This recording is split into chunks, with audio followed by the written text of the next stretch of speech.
Buenas noches a todos. Vamos a empezar con la clase de hoy, viernes 12 de noviembre, hablando de procesal civil especial. En la sesión anterior terminamos el proceso declarativo y ahora vamos a empezar un nuevo proceso que es el proceso ejecutivo. El proceso ejecutivo, que está regulado en el Código General del Proceso, libro tercero, sección segunda, artículos 422 al 472, del 422 al 472. ¿Y para qué se utiliza el proceso ejecutivo? El proceso ejecutivo se utiliza para cobrar una obligación clara, expresa y exigible que conste por escrito en un documento, una sentencia de condena, como por ejemplo la que ocurre en los procesos de responsabilidad civil, donde se condena al pago de una indemnización. Una providencia judicial diferente a la sentencia, donde, por ejemplo, se establecen unos alimentos provisionales, entonces hay que cobrar eso. O una providencia policial, o las costas que se fijan en un proceso, o los honorarios de los auxiliares de la justicia, o simplemente se va a cobrar la obligación que esté contenida en un título valor como una letra de cambio, un cheque, un pagaré, una factura cambiaria. ¿Sí? El ejecutivo es un proceso para el cobro de una obligación que conste en un título ejecutivo, es decir, en un documento que tiene una obligación clara, expresa y exigible. La estructura de un proceso ejecutivo, según la podemos extraer del Código General del Proceso, básicamente es esta. Se presenta la demanda ejecutiva y luego se pasa a la etapa de admisión, pero a diferencia del proceso declarativo, aquí no encontramos un auto admisorio, sino un mandamiento ejecutivo, donde el juez da la orden al demandado de cumplir o pagar con la obligación que está contenida en el documento. Una vez se da ese mandamiento ejecutivo, este pasa a ser notificado al demandado. Y aquí otra diferencia importante frente al proceso declarativo verbal es que se le da traslado al demandado por 10 días, no por 20. Se le da un traslado similar al del proceso declarativo verbal sumario, donde también son 10 días. Y dentro de ese término, la persona debe presentar su contestación. Contestación que debe contener excepciones previas y excepciones de mérito. Pero frente a ese día tenemos una particularidad. Si usted va a proponer como excepciones aquellas que ataquen el título valor, lo debía hacer como un recurso de reposición del mandamiento ejecutivo. Eso quiere decir que usted lo debía hacer dentro de los 3 días siguientes.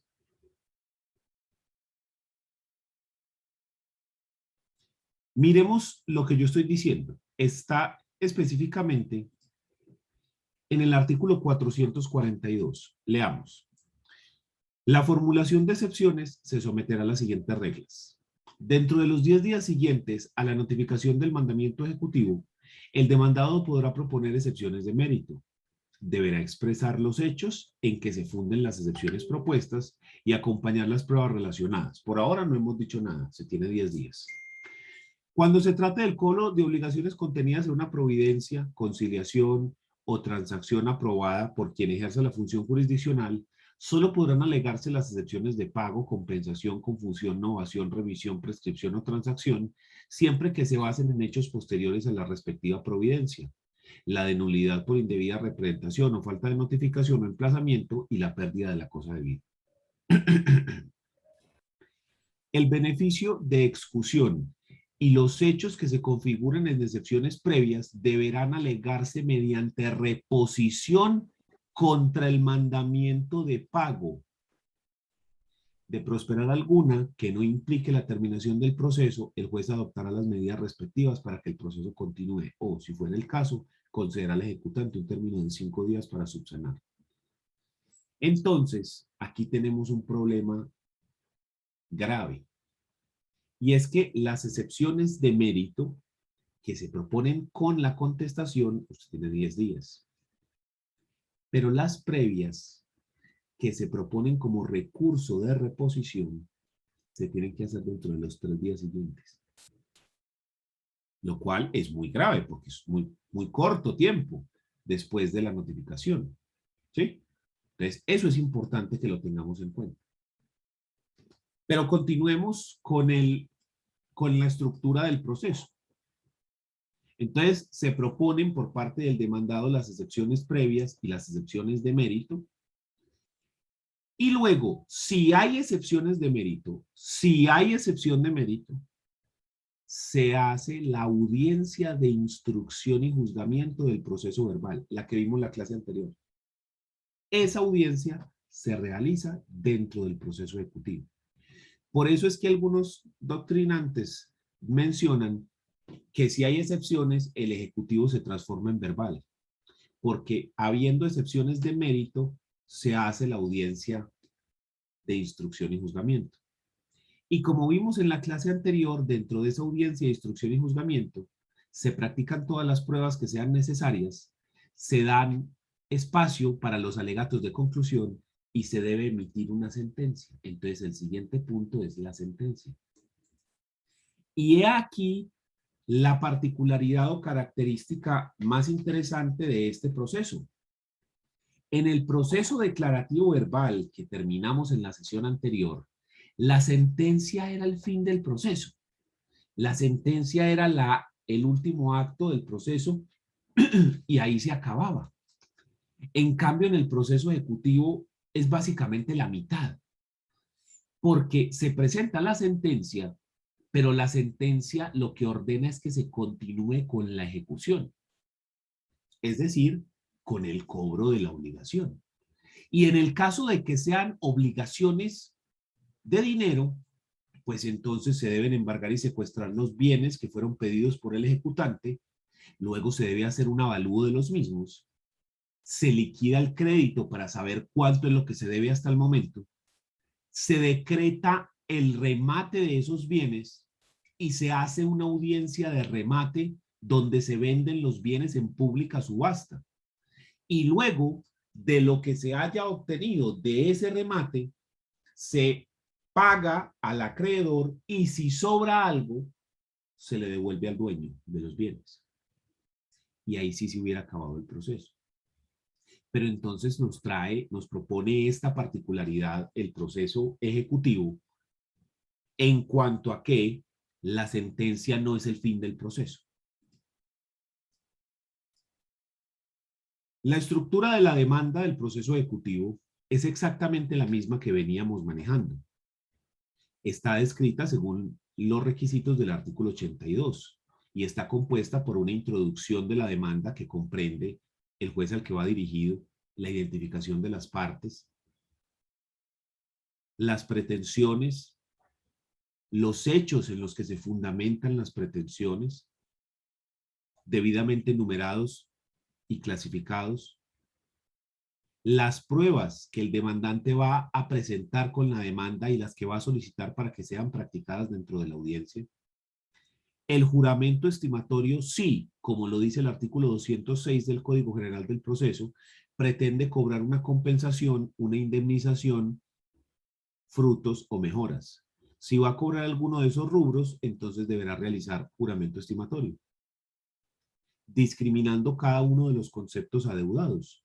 Por ejemplo, si está cobrando una indemnización, entonces deberá estimar cuánto es el lucro cesante, cuánto es el daño emergente y cuántos son los perjuicios morales. Luego, debe contener los fundamentos de derecho, las normas jurídicas en las cuales el juez debería apoyarse para tomar una decisión favorable al demandante. Le debe expresar al juez por qué él es el competente y ojalá sea expresándolo con todos los factores que determinan la competencia, así como nos enseñaron en instituciones procesales que se debía hacer.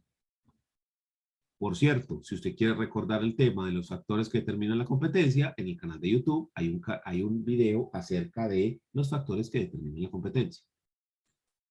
Las direcciones de notificación, que ya vimos que son direcciones física y electrónica, las medidas cautelares que se van a solicitar, que en este caso lo más común es que sea embargo y secuestro de bienes. Es más, es un requisito para poder rematar los bienes que estos estén embargados y secuestrados por el juzgado. Entonces, no quedarse hasta después de la sentencia para solicitar las medidas, sino que las medidas deben ser presentadas con la demanda. Y por último, los anexos que nos exige el artículo 84. Esa es la estructura de la demanda normal. Aquí no tenemos nada nuevo. Simplemente la debemos acoplar para el fin que pretendemos, que es el cobro de esa obligación. Posteriormente a la presentación de la demanda, como habíamos dicho, se genera el mandamiento ejecutivo. El mandamiento ejecutivo es básicamente el auto admisorio del proceso ejecutivo. Es básicamente lo mismo.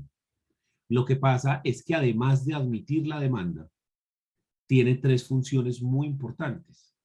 Y es que sirve para requerir con miras a constituir en mora, sirve para notificar la cesión del crédito cuando el acreedor le ha cedido el crédito a otra persona. Entonces se le debe notificar al demandado de que ya no le debe pagar a Pedro, sino a Juan.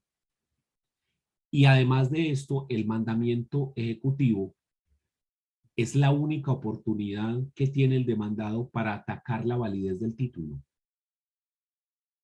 Es decir, si usted va a atacar que ese título valor con el que lo están cobrando no cumple con las reglas que están establecidas por el Código de Comercio para ser válidamente considerado como una letra de cambio o como un pagaré, entonces será en ese momento que mediante un recurso de reposición al mandamiento ejecutivo, usted puede solicitar como excepción previa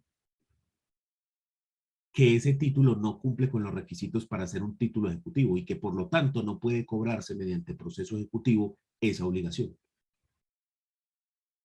Entonces, estas tres funciones son muy importantes porque, por ejemplo, la primera hacía que yo antes de demandar tenía que constituir en mora al demandante. Es decir, tenía que hacerle una notificación al demandante diciéndole: Alejandro, usted me debe 100 millones, págueme. Y si Alejandro no pagaba el dinero, entonces quedaba en mora de cumplir. Y solo hasta después de que estuviera constituido en mora, podía yo demandar. ¿Cuál es el problema? Que muchas veces cuando se hacía la notificación para constituir en mora, la persona corría a insolventarse, a vender los bienes, donarlos, hipotecarlos, pedir una afectación de vivienda familiar o patrimonio de familia inembargable sobre los bienes, para que posteriormente, cuando se presentara la demanda y se pidieran las medidas cautelares, la persona no tuviera sobre qué caer o la medida fuera inviable. Ante esa alcahuetería que representaba esto, se cambió y se dijo: no, usted puede demandar y el mandamiento ejecutivo, que es el auto admisorio de la demanda, sirve para constituir en mora. Porque ese aviso previo lo que hacía era alertar a las personas para que salieran a insolventarse y de esa manera no cumplir con las obligaciones que legalmente habían adquirido. Entonces, se cambió eso en el Código General del Proceso y se le da esa función supremamente importante. Y la otra es que sirve para notificar la cesión del crédito, porque es muy común, por ejemplo, que se cedan los créditos. Hay empresas que se dedican a la compra de cartera, por ejemplo, de los bancos, y cobran ellos. A eso se dedican. obviamente lo cobran por menos plata de la que se debe, y si recuperan, pues bien, plata para ellos. Pero antes había que hacer esa notificación de cesión del crédito de Pedro a Juan, ya no le debes a Pedro, sino que le debes a Juan, había que hacerlo con posterioridad, y ocurría lo mismo, que la persona se insolventaba y demás. En cambio acá sirve para notificar la cesión del crédito. Entonces, el mandamiento ejecutivo, además de admitir el proceso y además de abrirlo y darle trámite, también tiene estas tres funciones que son muy importantes. Una vez presentado el mandamiento ejecutivo, se da traslado por 10 días, según lo que vimos. Y entonces se puede presentar excepciones previas o excepciones de mérito. Con las excepciones previas ya sabemos que no son los 10, sino que son 3 porque se proponen como recurso de reposición. ¿Listo? Ojo con eso. Como excepciones previas, tenemos que deben ser presentadas como recurso de reposición al mandamiento ejecutivo y se le da 5 días al demandante para que subsane si existe algún requisito que no ha cumplido y se puede salvar el proceso. Si la persona subsana, pues el proceso continúa. Si no subsana, el proceso se acaba. O si la excepción previa prospera de manera general, entonces se revoca el mandamiento ejecutivo. Con las excepciones de mérito que se proponen dentro de la contestación de la demanda, en este caso tenemos una particularidad, y es que las excepciones de mérito ya no se van a proponer dentro de la contestación. No es como en el declarativo, sino que la ley me exige que lo proponga en un escrito separado. Entonces ahí tenemos otra diferencia importante, porque la excepción de mérito estaba propuesta dentro de la contestación del proceso declarativo, ¿sí? Y aquí cambia y se presenta por fuera, como si fueran unas excepciones previas. Y de esas excepciones se le da traslado al ejecutante, al demandante, por 10 días para que conteste frente a lo que usted dijo en las excepciones de mérito. ¿Sí? Y si prosperan las mismas, pues el proceso se termina por sentencia. Pero además, recordemos que acá lo habíamos visto, que si se proponen las excepciones de mérito, si éstas se proponen dentro del proceso, se debe hacer la audiencia de instrucción y juzgamiento que estaba contenida para el proceso verbal. ¿Cuáles son las excepciones previas que se pueden solicitar dentro del proceso ejecutivo? Se pueden solicitar el beneficio de excusión, que implica ese beneficio de excusión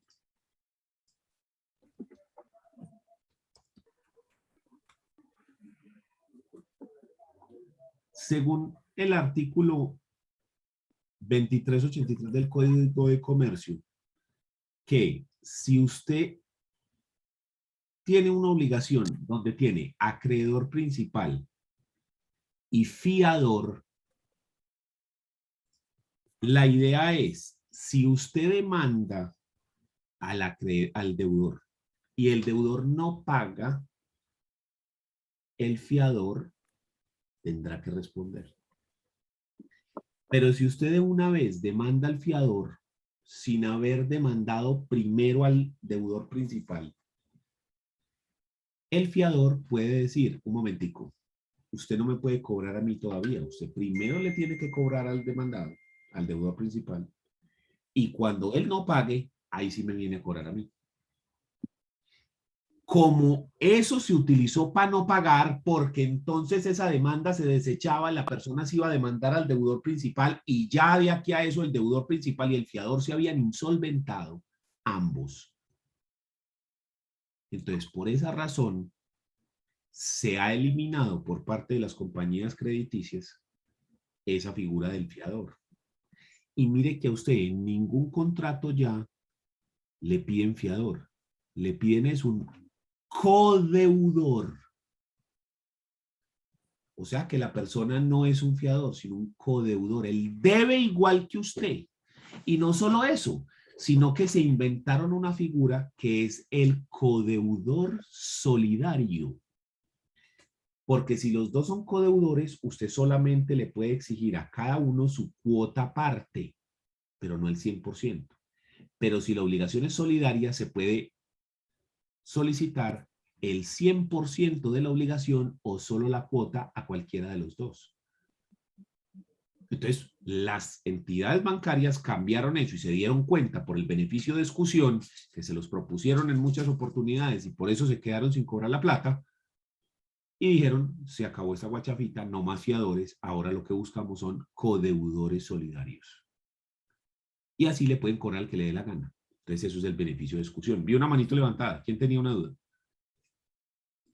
Profe, yo, Dígame. Manuela, es que tengo una duda cuando dices que primero hay que reclamarle al deudor inicial, no al fiador, ¿cierto? Ujú. Por ejemplo, en ese caso, las maneras de reclamarle podría ser un embargo o cualquier otro tipo de cosa, pero primero hay que demostrar ese tipo de reclamación. Sí, claro, es que mira, te lo muestro acá en el código. Excepción del fiador. El fiador puede oponer al acreedor cualesquiera excepciones reales como las de dolo, violencia, cosa juzgada, pero no las personas del deudor como su incapacidad. No, espérate que se me estoy leyendo lo que no es. El beneficio de exclusión es este. El fiador reconvenido goza del beneficio de exclusión, en virtud del cual podrá exigir que antes de proceder contra él se persiga la deuda en los bienes del deudor principal y en las hipotecas o prendas prestadas por este para la seguridad de la misma deuda. Es decir, este beneficio de exclusión lo que dice es, yo al ser fiador respondo ante el incumplimiento del deudor principal. Incumplimiento que implica que usted primero lo demande a él y en la medida en la que él no pague, ahí sí me puede demandar a mí. Pero usted no me puede demandar de manera directa. Con el fiador, ¿ya? Cosa diferente es el codeudor solidario, que es esta figura diferente que se inventaron las entidades bancarias, ¿sí? Que es diferente. Artículo Listo, profe. 2383 Entonces siempre se debe mandar primero ese. del Código Civil. No el Código de Comercio, el Código Civil. Sí, señor. Si es fiador. Profe, yo tengo una duda porque es que acá estás hablando de codeudor, ¿cierto? Sí. Solidario. Uh-huh. Y también, por ejemplo, yo he estado manejando la figura de coarrendatario. Ah, es lo mismo. Son dos Entonces, arrendatarios, ok. son codeudores, es lo mismo, es la misma Ah, figura. sí, yo me había confundido. Es Sí. exactamente lo mismo, solo que en vez de ser codeudor es coarrendatario, pero es lo mismo, es exactamente igual. Ah, bueno, profe, gracias. Uh-huh. Entonces, ¿qué otras cosas se pueden proponer como excepción previa? Falta de jurisdicción, falta de competencia, trámite procesal diferente, pleito pendiente, cláusula compromisoria, que son las que dan en el artículo 100. Inexistencia del demandante y del demandado, incapacidad de indebida representación, falta de calidad jurídica del demandante y del demandado, ineptitud de la demanda, indebida notificación. Estas son las que dan en el artículo 100. Le agregamos esta del beneficio de exclusión es nueva, que no está en el artículo 100, está en otra parte. Eso frente a las excepciones previas. Pero frente a las excepciones de mérito, las que se pueden proponer son pago total o parcial de la Pero obligación. disculpe, una Dígame. preguntita. Que yo que estoy viendo aquí que los valores nos han explicado que se puede proponer la caducidad, aunque no como excepción previa, aunque no lo diga. Pues obviamente no propone así, sino como ineptitud de la demanda, si mal no estoy. ¿Cómo es eso? Ahí tenemos una discusión frente al criterio.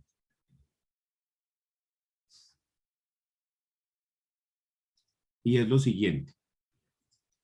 Pero eso es más interpretativo que cualquier cosa, para que eso quede claro. ¿Interpretativo en qué sentido?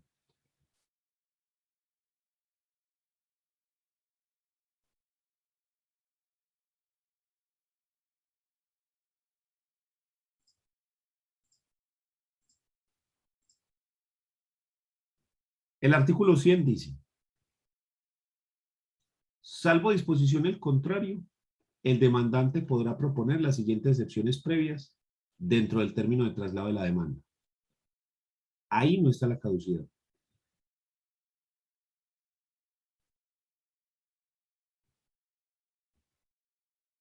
Y miren que aquí abajo termina y no termina diciéndose con otras o cualquier otra. No.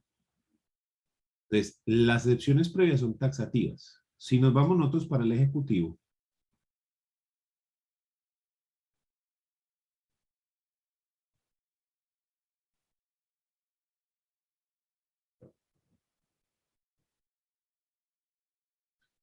entonces aquí dice, excepciones.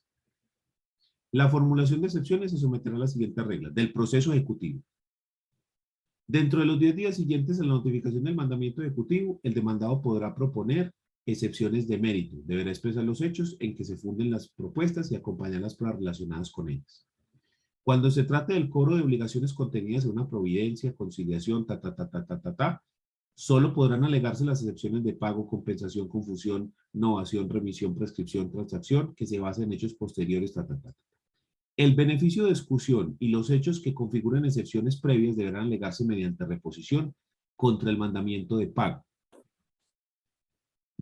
Entonces, ¿cuál es el problema? Que con esta frase hay quien interpreta que entonces se puede alegar otras cosas como excepción previa, ¿sí? Incluyendo la caducidad.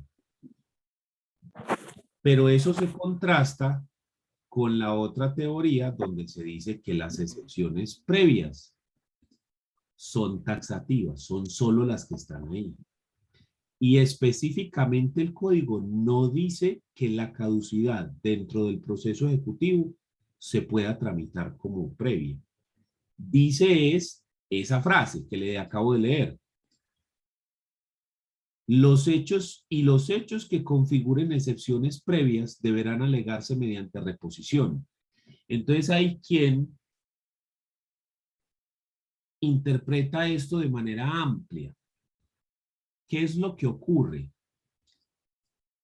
El Código General del Proceso se metió en un problema que no tenía el Código de Procedimiento Civil anterior, el que fue derogado.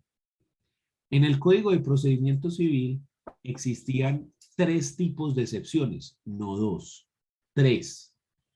Las excepciones previas, las excepciones de mérito y las excepciones mixtas. Las excepciones previas eran básicamente las mismas que están en el artículo 100, igualitas. Las de mérito, tal cual, atacan la demanda, pero habían unas que sin estar en la lista de las excepciones previas,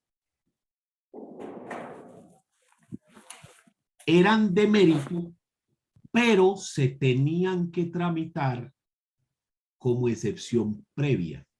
Es decir, había que resolverlas antes de iniciado el proceso.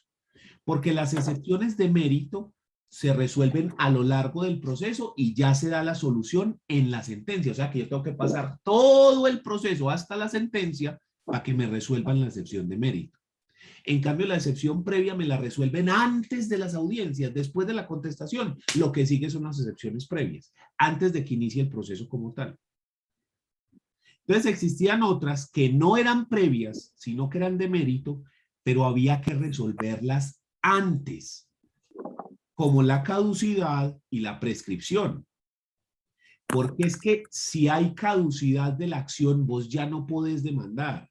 Entonces, ¿para qué nos vamos a desgastar haciendo pruebas, que testigos, que mire esto, que peritos, que una cosa, para que al final digan, vea, usted tenía toda la razón del mundo. Lo que usted dijo es totalmente cierto. Usted tiene derecho a esos $1.000 millones. Totalmente cierto. Eso es cierto. Usted, mejor dicho, se lo ganó. Pero demandaste 3 años después, entonces no te damos nada. ¿Sí? Entonces, no tenía sentido ponerse a tramitar todo el proceso para que le dijeran a usted, negro, pues que demandaste por fuera del término. Ya aunque tengas la razón, no puedes cobrar nada de malas. Entonces, para eso existían las mixtas, que eran excepciones de mérito, pero que había que resolver rápido, antes, no hacer todo el proceso para no perder tiempo. Pero eso generaba muchísima confusión entre los jueces, entre los abogados y en los estudiantes, ni qué decir. A uno lo corchaban en los exámenes de teoría general del proceso de cuenta de esas berracas. Porque eran de mérito, pero se resolvían como previas. ¿Sí? Entonces, en el Código General del Proceso, cuando se reunieron, como que dijeron, bueno, se acabó esta guachafita, pues, de que no sabemos si es de un lado o del otro, que se resuelve. No más. Vamos a crear dos excepciones y de malas como un berraco, las previas y las de mérito, y las mixtas se acabaron, no más con eso. Pero lo que debieron haber hecho es coger caducidad y prescripción, entre otras, y volverlas previas, y se acabó el asunto, ya. Pero no lo hicieron. ¿Por qué? No tengo ni idea. Fue un error que cometieron. Entonces nos dejaron solo dos, previas y de mérito. Y las previas son taxativas, ahí decía, solo le pueden proponer esas. Pero luego aparece esa frase, los hechos que configuren excepciones previas, como si fueran cualquier cosa. Pero yo, por ejemplo, soy de los que sostiene que ¿cuáles son los hechos que constituyen las excepciones previas? Los hechos de las excepciones del artículo 100, no otros. Porque es que la idea del código era esa, destruir esas excepciones mixtas. Entonces usted la caducidad me la está volviendo mixta. ¿Ya? Entonces, ese es el problema. Pero entonces, una forma para poner eso podría ser decir que caducidad mediante ineptitud de demanda. Pero es que la ineptitud de la demanda es el no cumplimiento de los requisitos formales. Es que eso está también dentro del código. Mírenlo acá.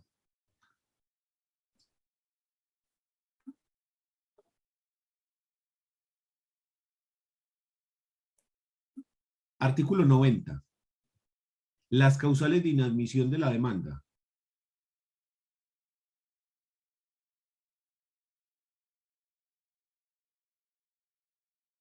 Cuando no se reúnen los requisitos formales, cuando no se acompañan los anexos de ley, cuando las prestaciones acumuladas no se reúnen los requisitos legales, cuando el demandante sea incapaz. Perdón, aquí no lo estoy leyendo. Bueno, aquí están, estas son las causales de inadmisión, pero vámonos para las excepciones previas, que están en el artículo 100. Y aquí llega y me dice,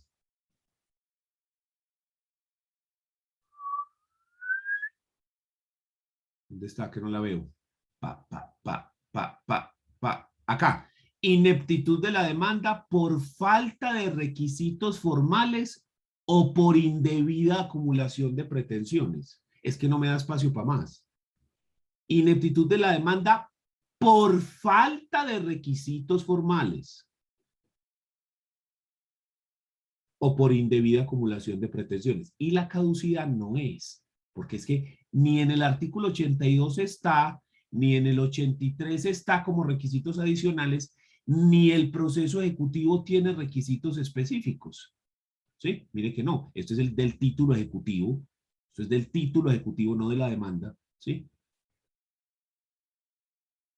Y además, si usted mira el del título ejecutivo, dice, pueden demandarse ejecutivamente las obligaciones expresas, claras y exigibles que consten en documentos que provengan del deudor o del causante y constituyan plena prueba contra él, o las que emanen de una sentencia de condena proferida por un juez o tribunal o de cualquier jurisdicción, o de otra providencia judicial, o las de providencias que en procesos de policía aprueben liquidación de costas o señalen honorarios de auxiliares de la justicia, y los demás documentos que señale la ley. La confesión hecha en el curso de un proceso no constituye título ejecutivo, pero sí la que consta del interrogatorio preso en el artículo 184. Mira que aquí no se menciona tampoco nada. Entonces, el problema es interpretativo, ¿sí? Yo no digo que haya un error, yo digo que mi postura personal, la mía, es que la caducidad no es una excepción previa en ningún proceso, por lo que te estoy diciendo. Pero eso no quiere decir que yo soy el dueño de la verdad, pues, y que lo que yo digo es palabra de Dios y el amo Señor. No, así no es tampoco, sino que es mi posición personal. Yo entiendo de dónde sale el argumento. Es más, yo estoy a favor del argumento en el sentido de que es que la caducidad, ¿cómo va a ser de mérito? ¿Cómo me vas a poner a gastar tiempo para que al final me digas que demandaste después del tiempo que te daba la ley. Es que es estúpido. La caducidad y la prescripción. Pero a esas le podemos sumar otras tantas. Pero esas dos principalmente deberían ser previas. ¿Sí? No de mérito. Lo que te digo, el Código de Procedimiento Civil anterior lo resolvía muy fácil porque decía, bueno, son de mérito, pero hay que resolverlas como previas. Entonces, listo, la salva uno por ahí. Pero este no. Entonces, lo que te digo es más de cómo lo interpretas. ¿Y cuál es el problema de eso? Que usted puede tener la interpretación que quiera. Propóngalo a ver si se lo valen así. ¿Ya? Igual caducidad es caducidad. A usted lo que le importa es que el juez diga, negro, demandaste después de lo que la ley te daba permiso. Y sea que te lo respondan ya o que te lo respondan después, pero que te lo respondan, ¿sí me entendés? Bueno, de hecho, también mi pregunta va en el sentido que me pusieron como trabajo final en la materia de títulos valores, eso, y justamente leyendo el escrito de demanda hay caducidad de un cheque y no me presentó a tiempo y nada, entonces como a los 7, 8 meses van y demandan, no, eso está más que caducado y de hecho, y entonces el profesor sostiene que, pues, que en esa materia dice que sí, que se puede proponer como previa pues, la caducidad. Si él lo De ha hecho y hecho, se la han tramitado, excelente. O sea que él tiene una forma como de introducir otras adicionales, como revivir las mixtas. Maravilloso me parece, porque en eso estamos de acuerdo él y yo. Es que eso tiene que resolverse como previo, pues es que es estúpido que no. La cosa es que en eso yo soy un poquito más rígido porque la forma como se establece el código y como las reglas procesales son de orden público, entonces por eso yo soy más rígido, ¿cierto? Con eso. Pero realmente estoy de acuerdo. pero otro detalle, mire que en el 90 usted ahorita mostraba ahí que decía, mire, le leo, el juez rechazará la demanda cuando carezca o cuando esté vencido el término de caducidad, dice el Pero segundo. rechazo, no inadmisión. O sea, es una causal de rechazo de la demanda. Claro, yo sé, rechazo, no hay nada que subsanar y de un ya quedó así. Mm. No, es que la caducidad, lo que te digo, mira, si el juez se da cuenta, rechaza la demanda, ni que la admite. Así debe ser. Entonces, sí, o sea, estamos de acuerdo, es que eso no tendría por qué estar por fuera de esa lista. La pregunta muy buena sería sentar a los redactores del código y decirles, ¿ustedes por qué no la metieron al código? ¿Cierto? Y darles así hasta que le duelan a uno las manos. Es que no tiene sentido, eso no tiene sentido de que no estén. Pero bueno, así está. Entonces, interesante el postulado del profesor, me parece muy bacano y lo comparto en su finalidad. Y si le ha funcionado, tremenda herramienta a mí. Tremenda herramienta. Si él ha Profe, litigado y se lo valen, vea. Dígame.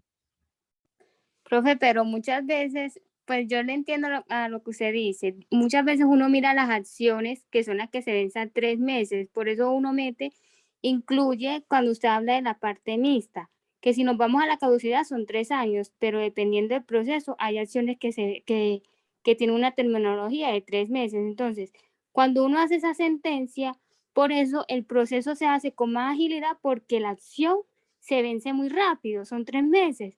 Y a lo que uno vaya a la caducidad son 3 años. Entonces dice, venga, si la acción de este proceso que se está llevando se vence en 3 meses, agilicemos, porque a lo que lleguemos a la caducidad, ya ahí sí, ¿qué se puede proceder a hacer? Si se nos venció la acción de ya es un proceso ejecutivo o X proceso que se presente. Eso es lo que yo le entendería a lo que dice el profesor y al planteamiento que se está cogiendo a lo que dice el profe, pues, en ese caso. Sí, o sea, lo que le digo es una discusión, pues, por lo menos interesante. Juan David.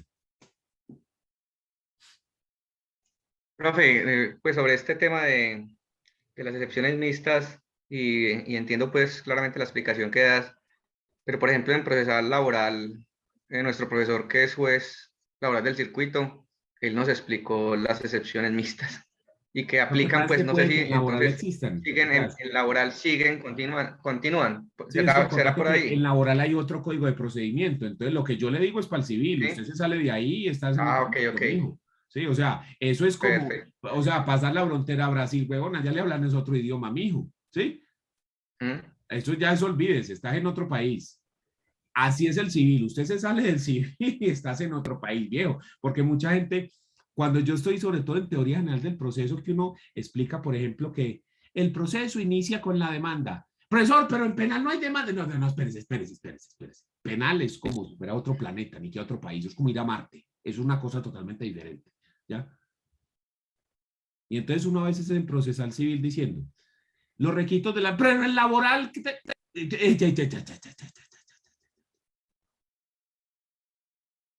¿sí? Porque, por ejemplo, las cuantías en laboral son diferentes.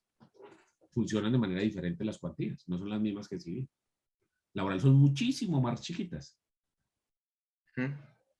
Entonces, por ejemplo, Entendido, profe. Sí. la falta de competencia es totalmente diferente. Pero sí, o sea, es que, a ver, yo entiendo por qué las eliminan. Porque es que como que mixtas, o gallo o gallina. ¿Sí me entendés? Pero no las elimines dando un machetazo sin mirar cuáles son los efectos que eso genera. Es lo que yo te decía, las puedes eliminar, solo que pase las que estaban como mixtas, páselas a previas, men, y ya. O sea, ¿qué problema hay con que la lista en vez de ser de 10 sea de 15? O de 14? ¿O de 20? ¿Qué problema hay? Nada. O déjelo abierto. Es que ¿para qué lo tenemos que hacer taxativo? Siempre que algo ataque la validez del proceso, que impida que el proceso continúe o se inicie, eso se resuelve como si fuera una excepción previa. ¿Ya? ¿Sí o no? Resuelto el pollo. Pero, por eso es que yo soy tan crítico del legislador. Mónica, sí, eso es del Código de Civil, por eso lo dije que era del Código Civil, no el de Comercio, Código Civil. Sí, estás de acuerdo. Es que Mónica escribió por el chat que el artículo que habíamos leído ahorita, el beneficio de discusión, es del Código Civil y no del de Comercio. Sí, yo ya lo había mencionado. Continuemos. Más bien. Entonces, como excepciones de mérito, pago total o parcial, compensación, confusión, novación, remisión o condonación, le perdonaron la deuda, prescripción, transacción. ¿Listo? Cosa juzgada, caducidad de la acción, pídela aquí, mírala aquí, mírala aquí. Transacción, pero ya sabe por qué yo la pongo aquí y no aquí. Ya les explicamos toda la vuelta. Sin embargo, ojo con eso, que eso es un super datote. Si al profesor eso le funciona, lo ha presentado en demandas y mejor dicho, cójalo. Super dato. Caducidad de la acción, transacción, falta de legitimación en la causa, prescripción extintiva del derecho o obligación, conciliación extrajudicial, compensación, pago total o parcial, cumplimiento de lo debido y nulidad absoluta o relativa. Esas son las excepciones de mérito. Listo. ¿Por qué hablamos que de ejecutivo a verbal? Lo que les he mencionado tantas veces. Si en el proceso ejecutivo se proponen excepciones de mérito, se transforma en verbal. ¿Por qué? Porque hay que hacer la audiencia de instrucción y juzgamiento. Eso lo encuentra en el artículo 443, numeral 2. Surtido el traslado de las excepciones, el juez citará a la audiencia prevista en el artículo 392. Cuando se trate de procesos ejecutivos de mínima cuantía o para audiencia inicial y de ser necesario, para la de instrucción y juzgamiento, como lo disponen los artículos 372 y 373, cuando se trate de procesos ejecutivos de menor y mayor cuantía. Estas audiencias son las audiencias del proceso verbal, que es la audiencia inicial, que la vimos en la clase anterior, donde se resuelven las excepciones previas, se practican pruebas para las excepciones previas si es necesario, se hace audiencia de conciliación, se hace control de legalidad, se interroga a las partes, se practican las pruebas, se da alegatos hasta por 20 minutos y se dicta la sentencia. O si no es posible practicar todas las pruebas, o si es necesario fijar pruebas nuevas, decretar pruebas nuevas, entonces pasamos a la audiencia de instrucción y juzgamiento, donde se hace fijación del litigio, es decir, establecer cuáles son los hechos que ya se encuentran probados en el proceso y cuáles son los que faltan por probar. Se hace la práctica de pruebas en el orden que nos dice el código, que es interrogatorio de peritos, declaración de testigos, exhibición de documentos y las otras pruebas que se decreten. Luego se pasa a los alegatos de conclusión, donde se le da 20 minutos a cada uno de los abogados para que exprese las razones por las cuales tienen la razón. Se puede decretar un receso de hasta 2 horas y el juez dará una sentencia oral de ser posible.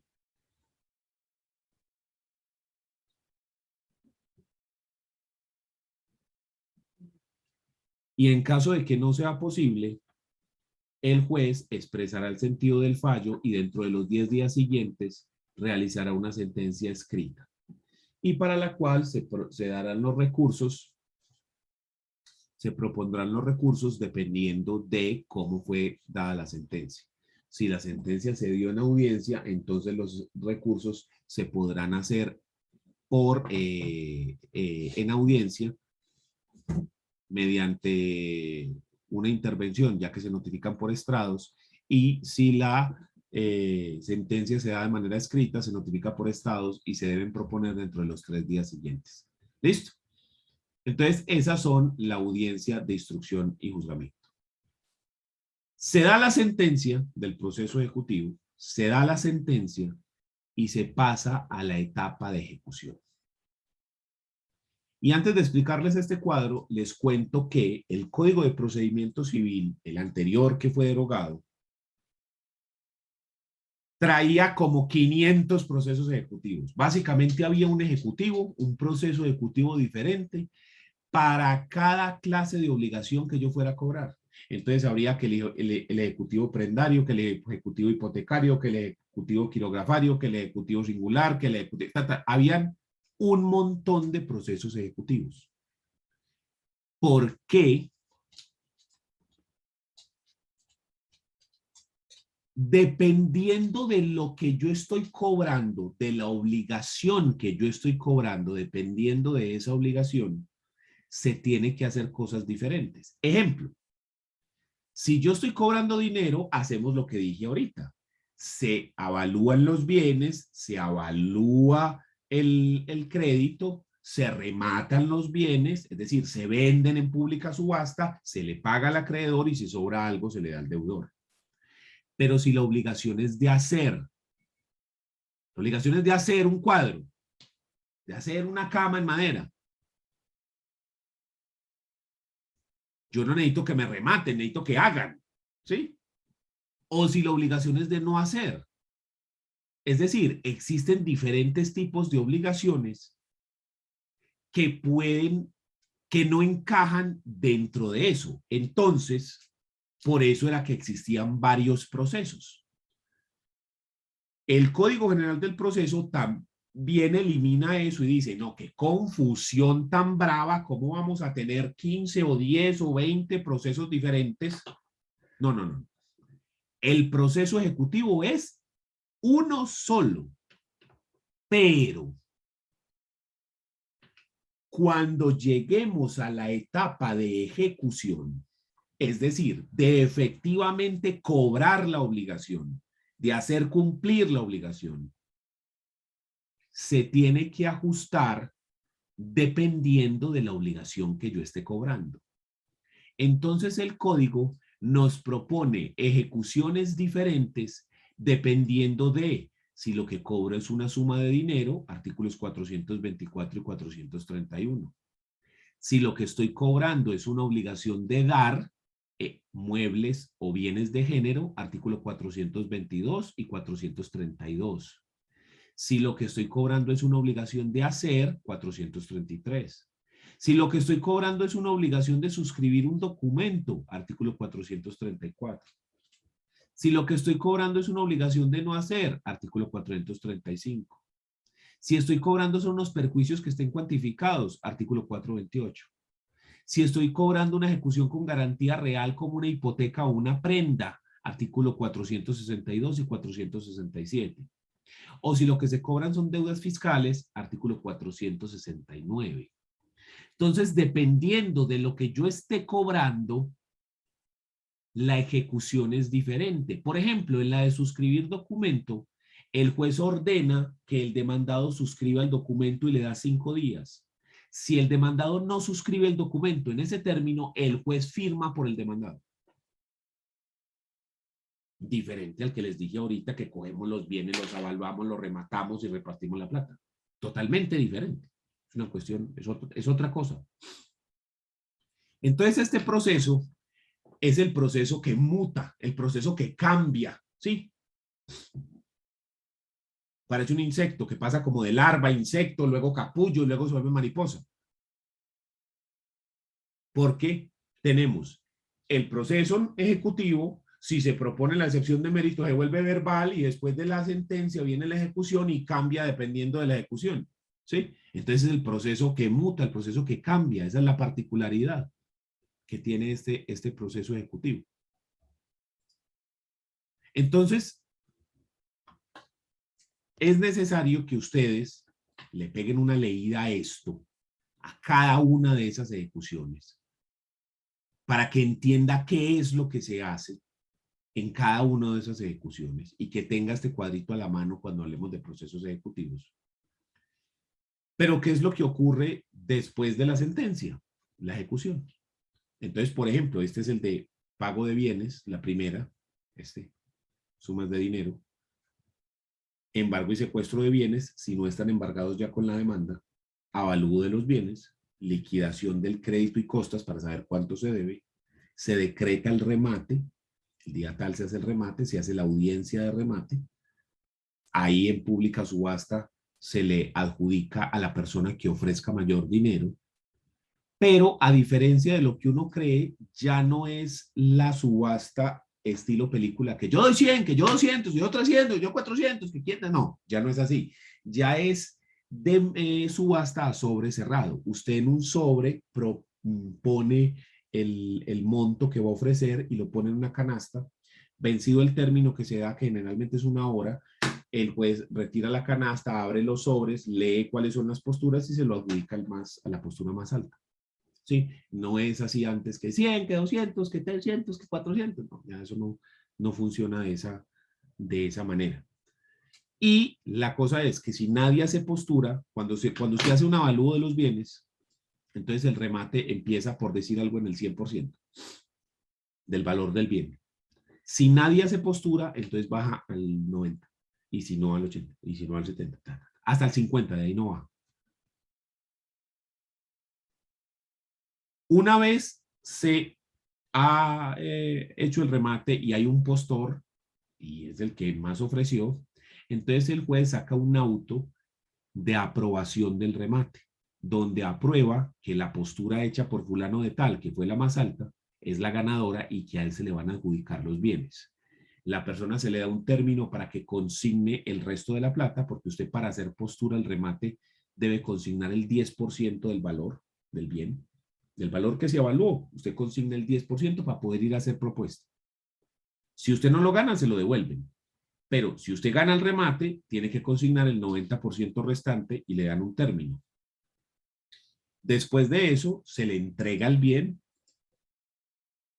y después se reparte el dinero pagando primero al acreedor. Y si sobra algo, si es remanente, se le paga, se le devuelve al dueño del bien, o al que era el dueño del bien. ¿Sí? David.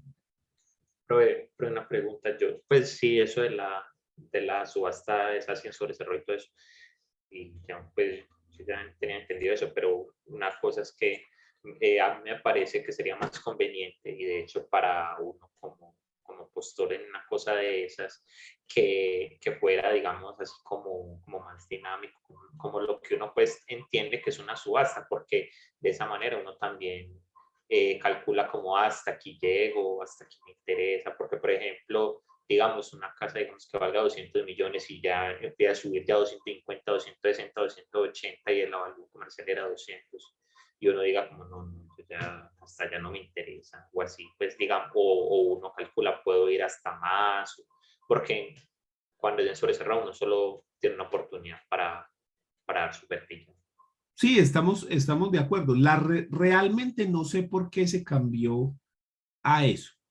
No sé cuáles fueron los parámetros que se utilizaron para hacer el cambio.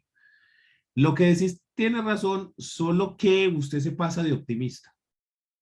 Realmente no ocurre como en las subastas de arte o de cosas así, donde las cosas se pueden vender por unos precios mucho más altos de los reales que tienen las cosas. No, realmente la vida real funciona y es muy sabido por los litigantes de que existe una cosa que la gente lo llama el cartel de las águilas o el cartel de los gallinazos, que son personas que se dedican a eso, a los remates.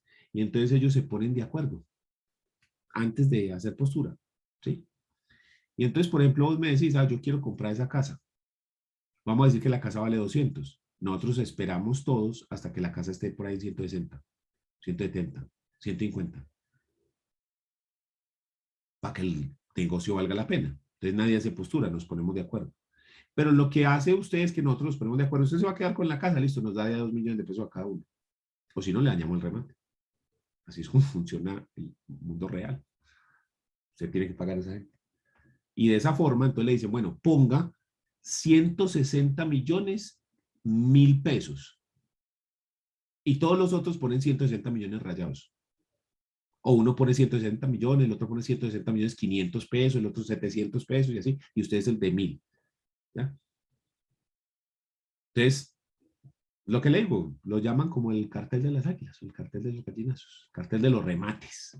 ¿Sí? Eso es súper conocido ese tema.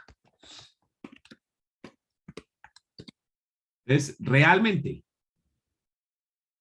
eso no pasa. Vea, aquí hay esta noticia de como de algo de la fiscalía. Venga, miremosla aquí. Aquí lo busqué en internet justo en este momento. Mira. Vamos a ver si hablan de lo mismo que yo estoy pensando.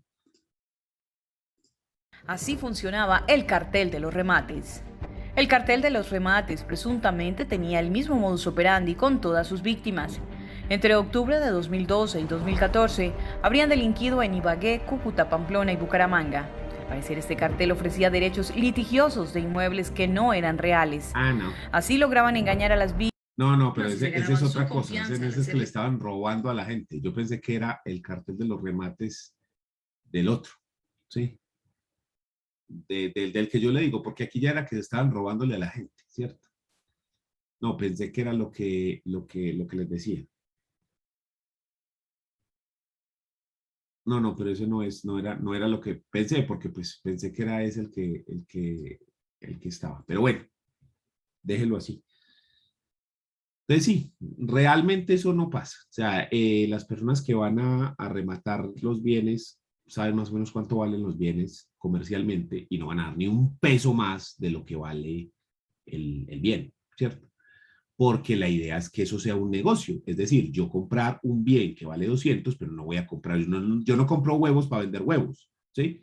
Yo compro el bien que vale 200, pero porque me lo venden más barato para yo venderlo después, organizarlo, hacer unas cositas y lo vendo más caro y ahí gano plata. ¿Sí? No es así.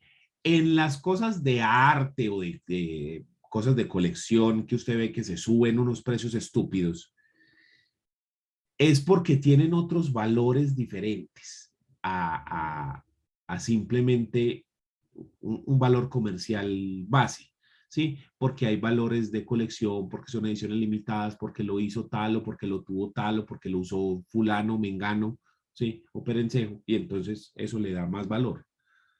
Pero de resto, pues, y porque el mundo está loco. Nada más ahorita me pasaron una noticia que yo me quedé como, ay, no jodas, hombre, ¿qué es esa ridiculez? A ver, dime si está por acá. Véala aquí.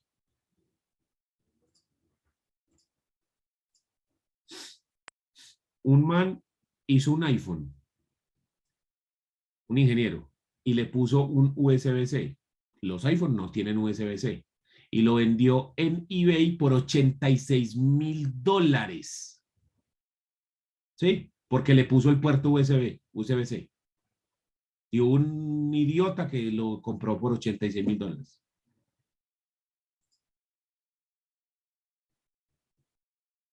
En los remates judiciales no pasa eso. Eso solo pasa en ese tipo de cosas. Bueno, entonces eso es el proceso ejecutivo. Tarea para ustedes. Leer las ejecuciones. Esa es la tarea que tiene cada uno, leer las ejecuciones. Para que ustedes sepan, efectivamente, cómo se cobran las diferentes obligaciones. Entonces, tarea, leer estas ejecuciones con los respectivos artículos. Juan. Profe, es que no, creo que en algún momento tenía la idea de que en estos procesos ejecutivos las medidas cautelares se entregaban en documento independiente, pero en lo que nos mostraste. Sí, es el documento sé si, aparte. pues, Tal vez no lo dije, sí, tal vez no lo dije, pero sí, es un documento aparte. Ok. Sí, es una Las hoja medidas cautelares aparte. van en documento aparte. Sí, es una hoja aparte. No lo mencioné, pero van en documento aparte. Y depende. Profe, Pues, ¿eso tiene algún sentido para el juez? Pues, no, o realmente no. porque Realmente eso es un capricho pues, del formalismo legislador de pendejo, o por pues. qué. Sí, o sea, realmente es un formalismo pendejo porque, o sea, eso realmente no tiene nada que uno diga, no, es que eso no puede estar en la misma hoja, ¿qué tal? Por Dios, explota. No, ¿sí me entiendes? No. Eso ya son formalismos pendejos, pues, caprichos que nos quedan a nosotros no sé, de actuaciones muy viejas y que somos reacios como a cambiarlas. Pero realmente eso es una pendejada, pues. No tendrá que ver, pues, como que para que el otro no se dé cuenta que uno pidió un embargo, no sé, Pero es que pues. igual usted pide la medida cautelar y el otro no se da cuenta. Así la pida en la demanda o la pida por fuera, porque el juez saca un auto donde decreta la demanda antes de sacar el Y a él no mandamiento. le trasladan la demanda. No. Ah, bueno, ya sí sé por qué es. Ya sé por qué es. Si a él le trasladan la demanda, se da El cuenta. Código General No. del Proceso tiene un artículo por allá, no me acuerdo cuál es el artículo, pero tiene un artículo por allá que había estado en desuso hasta el decreto 806 que se dio con la pandemia. ¿Qué dice? Que cuando usted presenta la demanda le tiene que enviar una copia electrónica al demandado. ¿Sí? Eso no se había usado, pero en el decreto 806 empezaron a exigirlo. Eso no tiene sentido porque la idea de las medidas cautelares es precisamente que usted demande sin que el otro sepa para que se practiquen las medidas y poder demandar y que no sea insolvente, ¿cierto?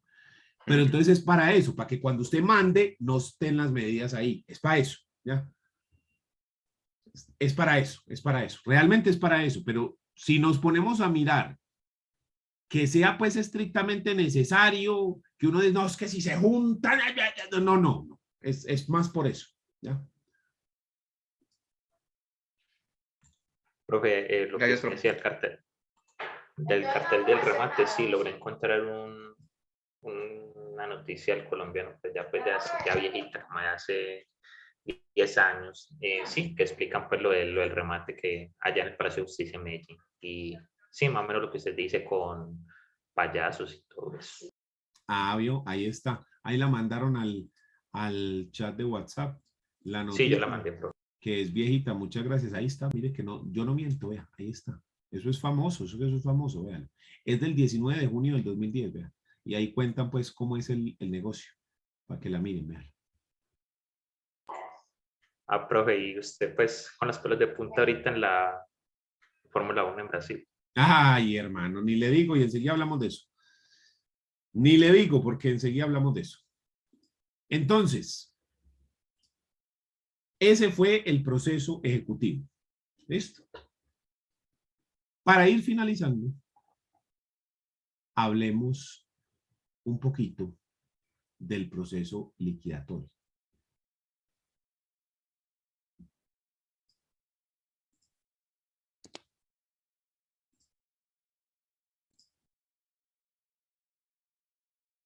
Entonces, proceso liquidatorio.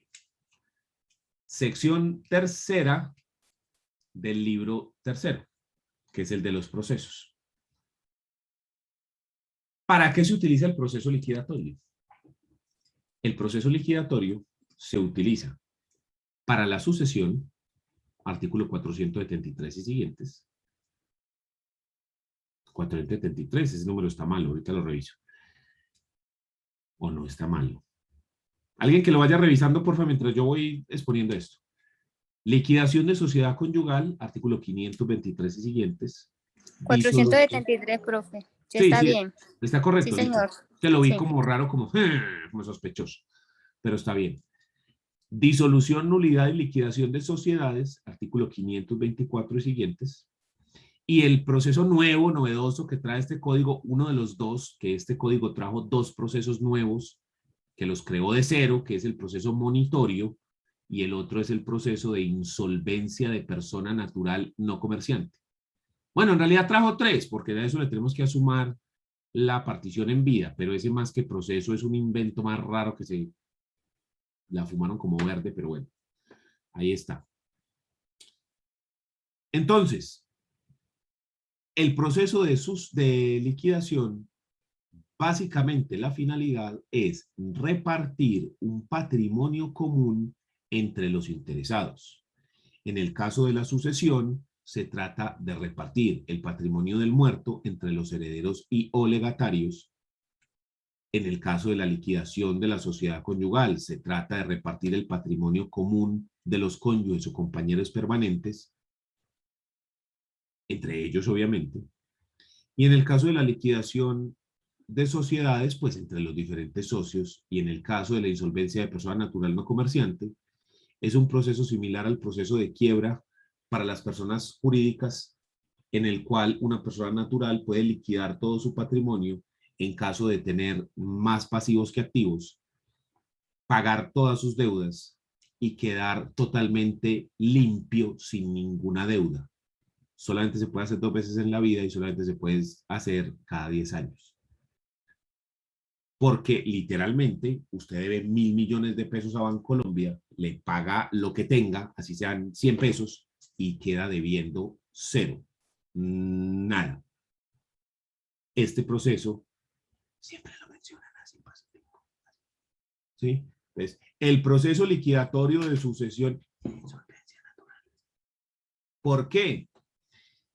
Porque a nuestros amigos de los bancos no les interesa que esto se conozca mucho, porque esto lo que hace es que si usted está llevado de deudas hasta el alma, usted puede liquidar todo su patrimonio y quedar limpio, sin deberle nada a nadie. Así deba miles de millones de dólares. Pero hay que liquidar todo el patrimonio. Todo quedas en cero. Profe, Dígame. de hecho, me ha tocado porque lo he visto reciente. Las hipotecas vienen con prohibiendo que la insolvencia del deudor, cosa que me parece como ridícula porque como es una norma de De derecho orden público, público. pues. Lo que pasa es que con la hipoteca también usted está a la segura, porque pues su garantía es esa, su garantía es el bien, entonces ahí pues no hay como tanto lugar a eso. Pero para otras clases de bienes, de deudas, por ejemplo, las tarjetas de crédito, por ejemplo, los créditos de libre inversión, créditos de libranza, etcétera, que no tienen garantía real, ¿sí?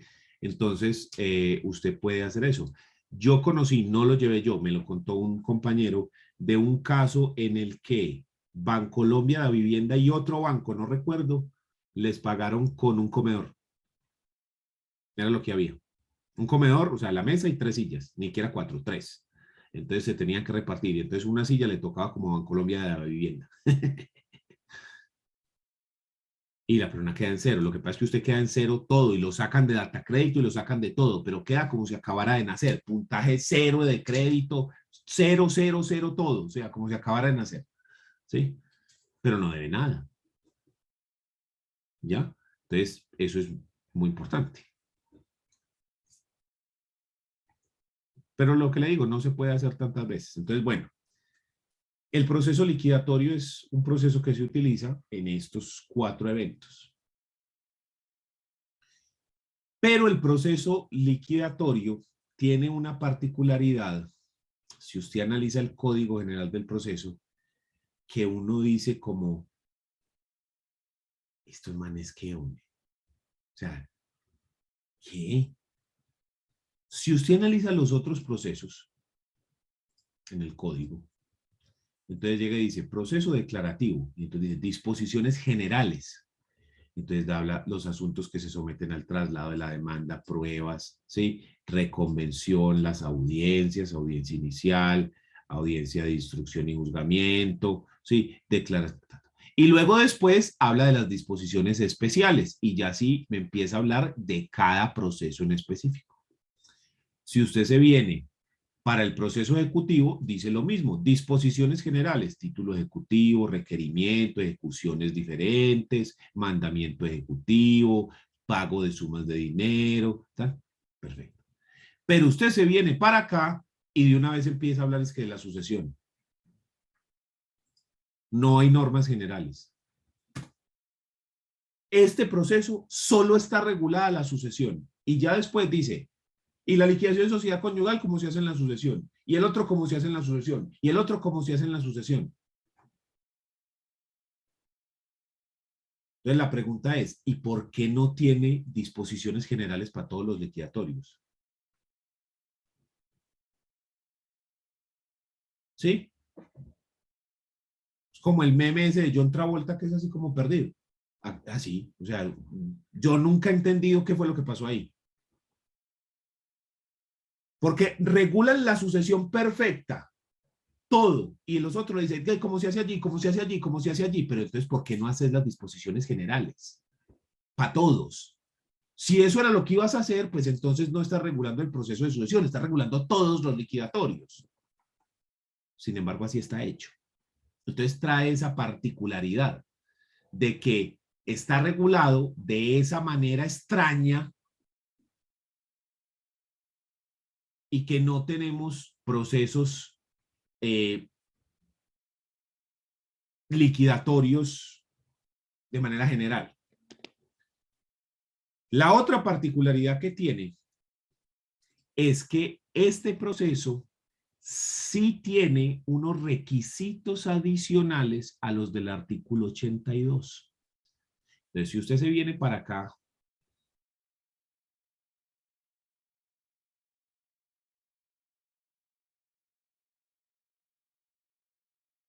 al artículo 488 y al artículo 489, nos menciona que la demanda ejecutiva tiene unos requisitos adicionales. Entonces dice, desde el fallecimiento de una persona, cualquiera de los interesados que indica el artículo 1312 del Código Civil o el compañero permanente con sociedad patrimonial reconocida, podrá pedir la apertura del proceso de sucesión. La demanda deberá contener el nombre y vecindad del demandante e indicación del interés que le asiste para proponerla, el nombre del causante y su último domicilio, el nombre y la dirección de todos los herederos y la manifestación de si se acepta la herencia pura y simplemente o con beneficio de inventario. En caso de que se guarde silencio, se entenderá que se acepta con beneficio de inventario. Y anexos adicionales, llega y dice, con la demanda deberán presentarse los siguientes anexos: la prueba de defunción del causante, la copia del testamento y de la escritura pública de protocolización de las diligencias y de su apertura y publicación según el caso, las pruebas del estado civil que acrediten el grado de parentesco del demandante con el causante y si se trata de sucesión intestada, la prueba de la existencia del matrimonio, de la unión marital o de la sociedad patrimonial reconocida si el demandante fuera el cónyuge o compañero permanente, y un inventario de los bienes relictos y de las deudas de la herencia y de los bienes y deudas y compensaciones que correspondan a la sociedad conyugal o patrimonial, junto con las pruebas que se tenga sobre ellos. Y además, un avalúo de los bienes relictos de acuerdo con lo dispuesto en el artículo 444. La prueba del crédito invocado, o sea, de las deudas, y la prueba del estado civil de los asignatarios cónyuge o compañero permanente. Entonces, mire que esta demanda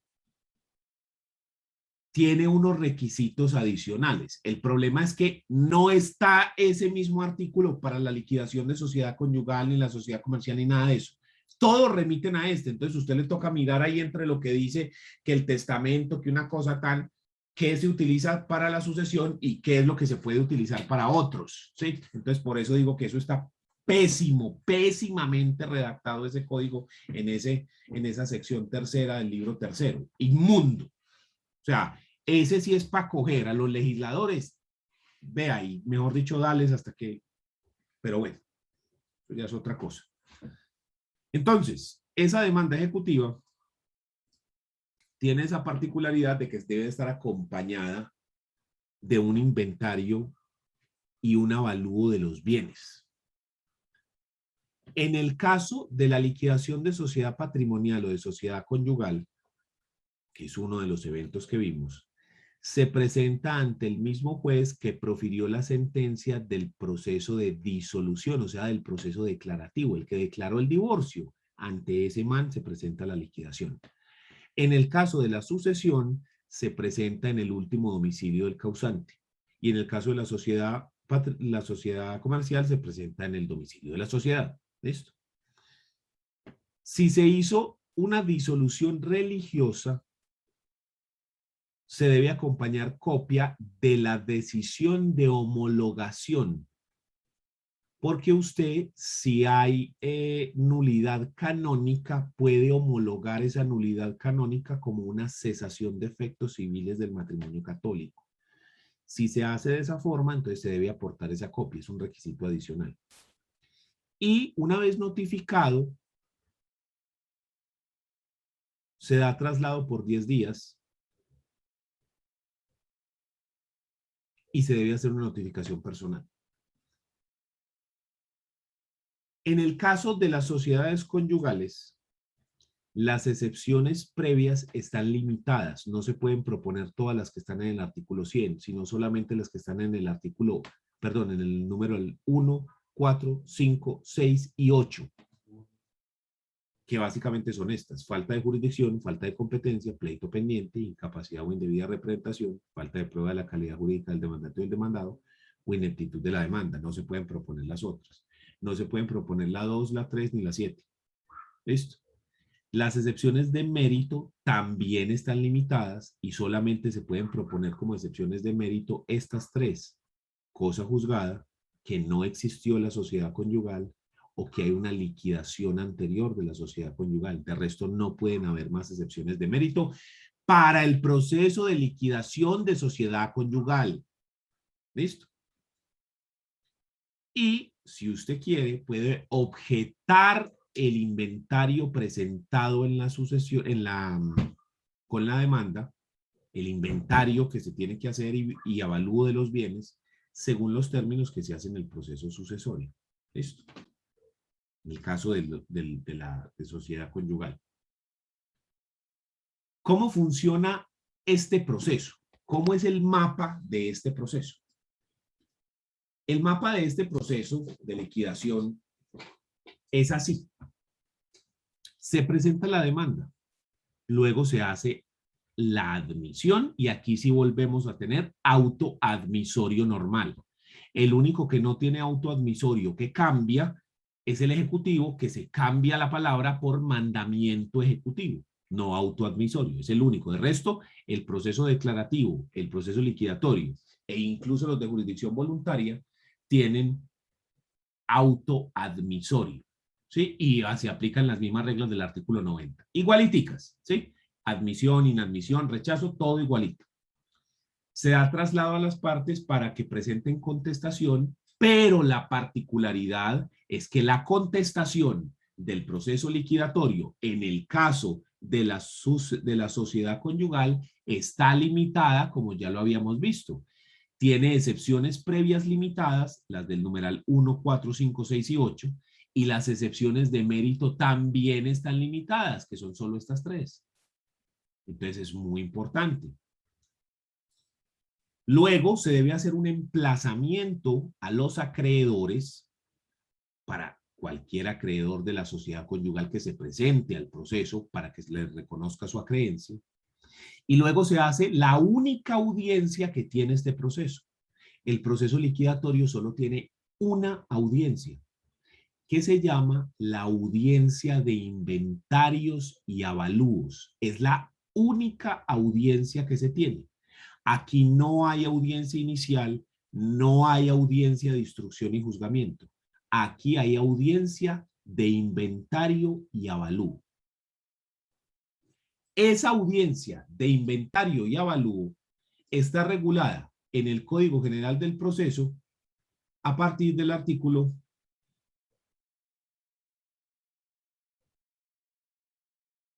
501. ¿Qué dice? Inventarios y avalúos. Realizadas las citaciones y comunicaciones previstas en el artículo 490, se señalará fecha y hora para la diligencia de inventarios y avalúos, en la cual se aplicarán las siguientes reglas. Primero, a la audiencia podrán concurrir los interesados en el artículo 1312 del Código Civil, los herederos, los legatarios, los acreedores, básicamente son esos. Y el compañero permanente.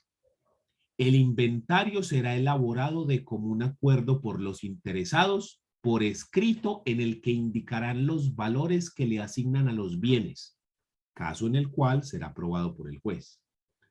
En el activo de la sucesión se incluirán los bienes denunciados por cualquiera de los interesados.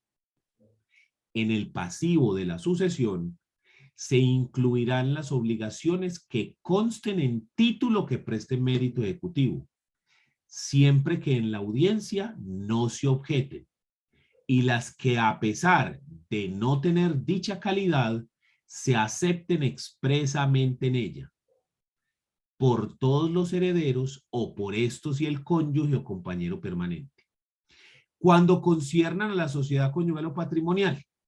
En caso contrario, las objeciones se resolverán en la forma indicada en el numeral tercero. Se entenderá que quienes no concurran a la audiencia aceptan las deudas que los demás hayan admitido. También se incluirá en el pasivo los créditos de los acreedores que concurran a la audiencia. Si fueran objetados, el juez resolverá en la forma indicada en el numeral 3, y si prospera la objeción, el acreedor podrá hacer valer su derecho en proceso separado. Si no se presentan objeciones, el juez aprobará los inventarios y avalúos. Lo mismo dispondrá en la providencia que decida sobre las objeciones propuestas. Segundo, cuando en el proceso de sucesión haya de liquidarse la sociedad conyugal o patrimonial, en el inventario se relacionarán los correspondientes activos y pasivos, para lo cual se procederá conforme a lo dispuesto en el artículo 4 de la Ley 28 de 1932, con observancia de lo dispuesto en el numeral anterior, en lo pertinente. En el activo de la sociedad conyugal se incluirán las compensaciones debidas a la masa social por cualquiera de los cónyuges o compañeros permanentes, siempre que se denuncien por la parte obligada o que ésta acepte expresamente las que denuncie la otra, y los bienes muebles e inmuebles aportados expresamente en las capitulaciones matrimoniales o maritales. En los demás casos se procederá como dispone el siguiente numeral. ¿Qué hemos dicho hasta ahora? Que llegados a la audiencia de inventarios y avalúos, comparecen las partes, que son los interesados, y estos pueden, de mutuo acuerdo, entregar un documento donde están todos los bienes que van a repartir inventariados y además avaluados. Todos le ponen valor. Esto incluye el pasivo y el activo, porque hay que relacionar todos los activos y ponerle valor, y todos los pasivos y ponerle valor. Entonces, si de mutuo acuerdo presentan el inventario, el juez inmediatamente procede a aprobar el inventario y se acabó la audiencia. Pero, si se presentan las partes y no están de acuerdo, entonces se van denunciando los bienes. Se denuncian los bienes, se denuncian los bienes. Luego se denuncian las deudas y se denuncian las deudas por la contraparte. Si usted no está de acuerdo con que un bien se incluya, o no está de acuerdo con el valor del bien o de la deuda, entonces se debe hacer una objeción al inventario, en cuyo caso la audiencia se suspende. Si es preciso, se decretan pruebas, como por ejemplo un perito evaluador, y en oportunidad posterior se reanuda la audiencia y se resuelve la objeción. Resueltas todas las objeciones, porque se pueden proponer varias, el juez procederá a aprobar el inventario. Entonces es supremamente importante comparecer a esa audiencia, porque ahí es donde se va a establecer cuáles son los bienes que se van a repartir y cuál es el valor que se le va a dar a esos bienes, así como cuáles son las deudas que deben pagarse y cuál es el valor de las mismas. Si usted no comparece, entonces acepta lo que el otro aceptó. Entonces hay que estar muy grave, muy pila ahí, ¿sí? Porque si el valor no es correcto, o si están metiendo lo que no es, o están dejando por fuera algo, uno tiene que estar pilas ahí para incluir o solicitar que se excluyan los bienes mediante objeción. Entonces hay objeciones para incluir bienes, objeciones para excluir bienes u objeciones para objetar el valor. ¿Listo? Entonces, continuemos y miramos el tema de las objeciones que están en el numeral 3.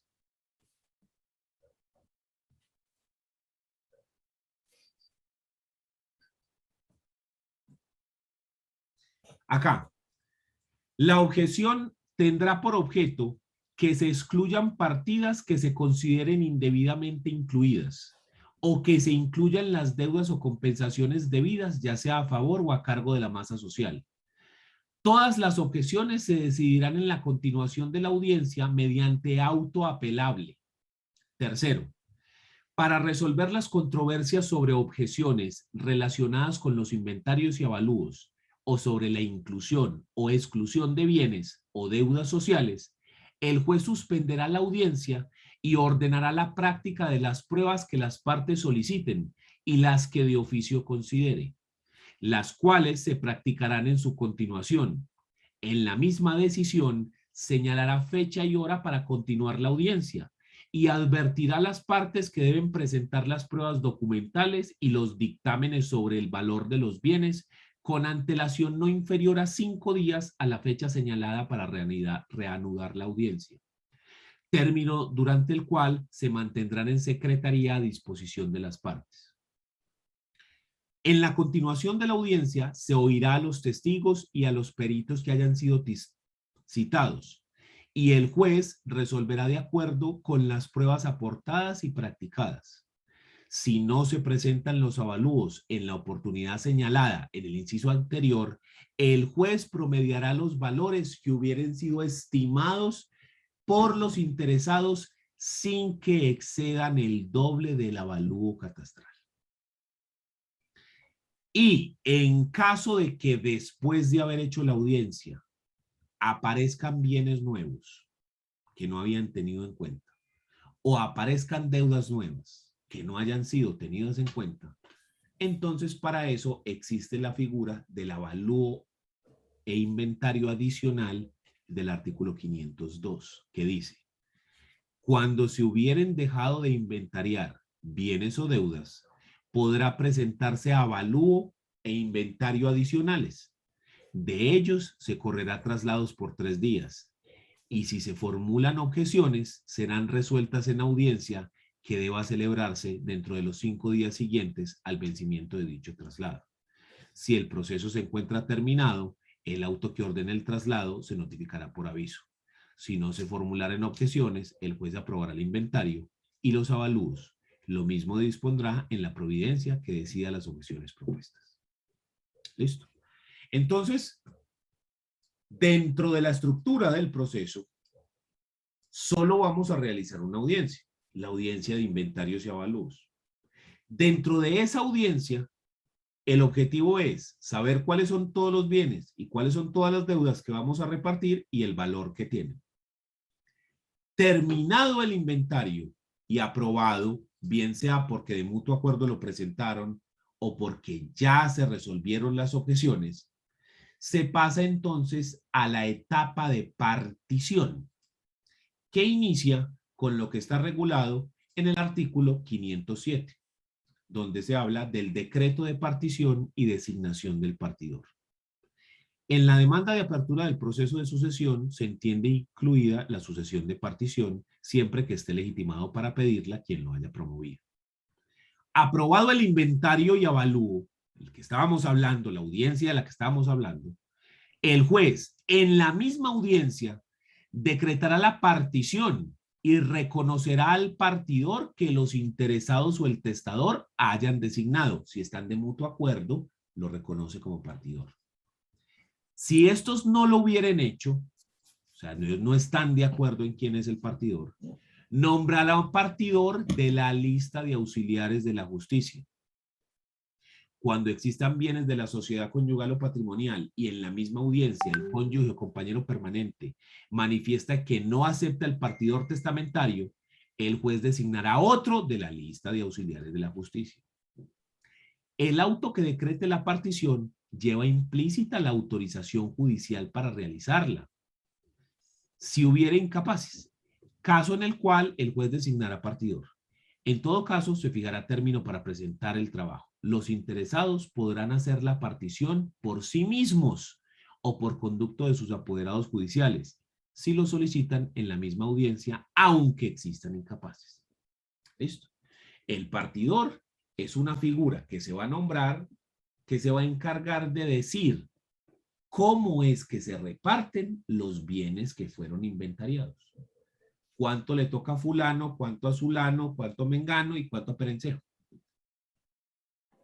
Dependiendo del derecho que tenga cada uno y de lo que la ley establece, como por ejemplo en las sucesiones, si son hijos, se reparten en partes iguales.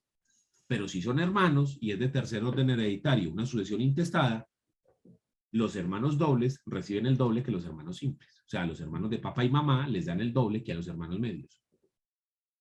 Así lo dice la ley, artículo 1047 del Código Civil. Entonces, el partidor tiene por función establecer en un escrito que se llama trabajo de partición la forma como se van a adjudicar los bienes que fueron inventariados y las deudas también, Y entonces él va a decir, partida primera, para Pedro, tal cosa, para Juan, tal cosa, para María, tal cosa, para Susana, tal cosa, ¿sí? Dependiendo de quiénes son los interesados, cuáles son los bienes, cuáles son las deudas y cuál es el derecho que le corresponde a cada uno según lo que determina la ley. El trabajo de partición se presenta por escrito. A usted le dan un término para hacerlo, generalmente 20 días, y usted lo presenta por escrito. Una vez presentado el trabajo de partición, el juez, si está conforme a la ley, procede a dictar sentencia aprobatoria de la partición. La sentencia del proceso liquidatorio es la sentencia más simple del derecho civil, porque su contenido básicamente es el siguiente: se aprueba la partición. Se aprueba la partición. 4 palabras.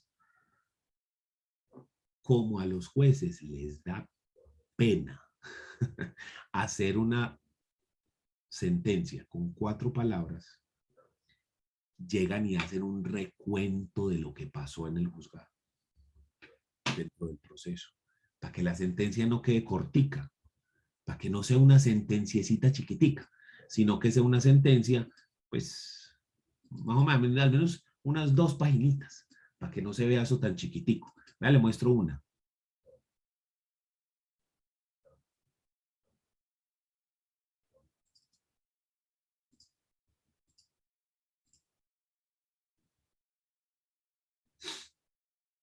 Véala acá. Juzgado Primero Civil Municipal, Río Negro, Antioquia, diciembre 7 de 2011.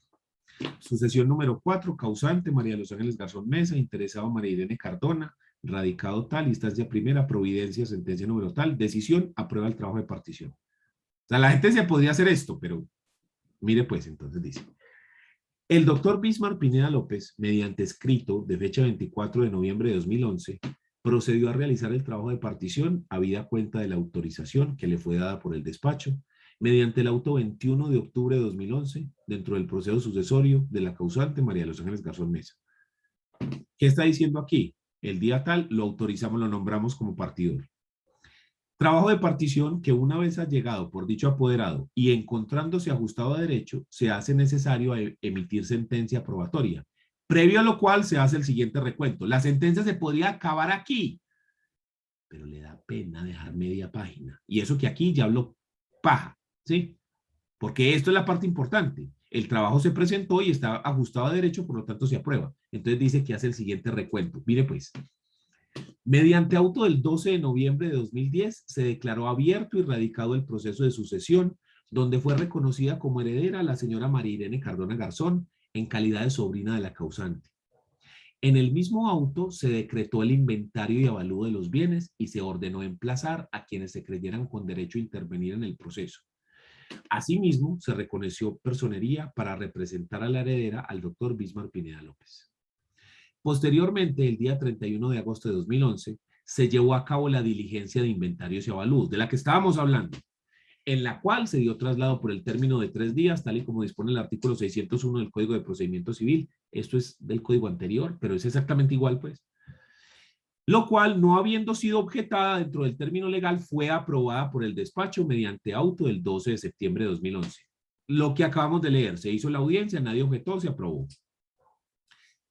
De esta manera, mediante providencia del 21 de octubre de 2011, se decretó la partición y se autorizó al doctor Bismarck Pineda López para realizarla. Esto ya lo había dicho adelante, vean, ya lo había dicho aquí, pero bueno, aquí lo repitió porque está contando pues qué es lo que pasó. Dicho trabajo fue debidamente presentado por el profesional antes mencionado y recibido por este despacho el día 24 de noviembre. También lo había dicho aquí arriba, pero lo volvió a repetir, pero bueno, listo. Para descender al caso subexamen y entendiéndose que la partición hecha por el apoderado de la heredera se ajusta a la realidad procesal, es procedente dar aplicación al artículo 611, numeral 6 del Código de Procedimiento Civil, profiriendo sentencia probatoria. Así las cosas, y en razón de que el despacho no observa causales de nulidad que invaliden lo actuado, y que una vez verificado el trabajo de partición se observó que el mismo es fiel reflejo a la diligencia de inventarios y avalúos, el Juzgado Primero Civil Municipal de Río Negro, Antioquia, administrando justicia en nombre de la República y por autoridad de la ley, falla. Primero, aprobar en todas sus partes el trabajo de partición de los bienes de la sucesión de la señora María de los Ángeles Garzón Mesa. Y segundo, inscríbase la partición y luego protocolices, expídase copias, cúmplase, Entonces, si ve, en realidad la sentencia es supremamente simple. Se aprueba el trabajo de partición, pero les da pena poner solo eso, entonces hacen ese recuento. Hay unos que son todavía más descarados. Llegan y dicen, el día tal se realizó la audiencia de inventarios y avalúos y se dijo esto, y la copian toda. Y luego se presentó el trabajo de partición y le dan copiar y pegar todo el trabajo. Entonces queda una sentencia como de 30, 40, 60 páginas y se ve un mencote así. Lo único que hicieron fue copiar, pegar, porque les daba pena que la sentencia tuviera medio renglón. No, pero es que la sentencia tiene que ser motivada. Listo, así como decía, se presentó la sentencia y no habiendo ninguna causal de nulidad y estando conforme a la ley y a la audiencia de inventarios y avalúos, se aprueba la partición. Pues es que ahí está. Esa es la motivación, no necesita más.